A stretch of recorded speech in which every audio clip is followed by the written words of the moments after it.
Mais d'abord, avec Andy, la soirée d'hier a été marquée par 2 graves accidents impliquant des piétons dans le Grand Montréal. Une personne a perdu la vie, une autre gravement blessée.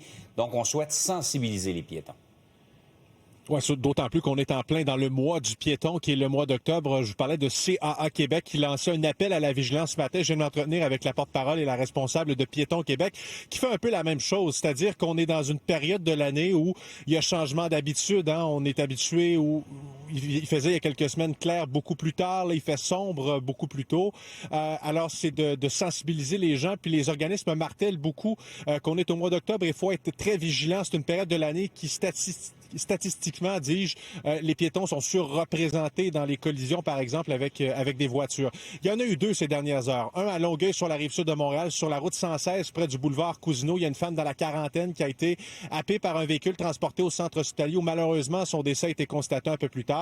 Puis autour de 20 heures, entre 20 heures puis 21 heures, sur l'avenue Delorimier, entre Logan et le boulevard de Maisonneuve, c'est un piéton âgé dans la vingtaine qui a été happé par un véhicule utilitaire sport. Derrière le volant, conducteur de 58 ans. Lui, il a subi des blessures mineures, mais le piéton, lui, il est grièvement blessé, repose toujours. On attend un bilan de son état de santé, mais entre la vie et la mort, il est dans un état critique au moment où on se parle.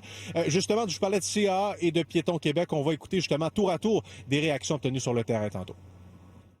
Donc, c'est vraiment des tragédies qu'on est capable d'éviter à la fois par des comportements plus sécuritaires, mais aussi par des environnements qui sont plus sécuritaires, donc des routes qui sont conçues pour sécuriser la traversée de la rue pour les piétons, notamment des grands boulevards. Plusieurs organismes, en fait, tentent de sensibiliser les gens, non seulement les piétons, mais également les automobilistes, puisque les piétons sont les usagers les plus vulnérables sur le réseau routier. Cela étant dit, ce qu'on doit garder en tête comme piéton, compte tenu du fait qu'on a le changement d'heure, c'est plus sombre, mais il est important de garder en tête qu'il faut être visible, tenter de porter des vêtements qui réfléchissent.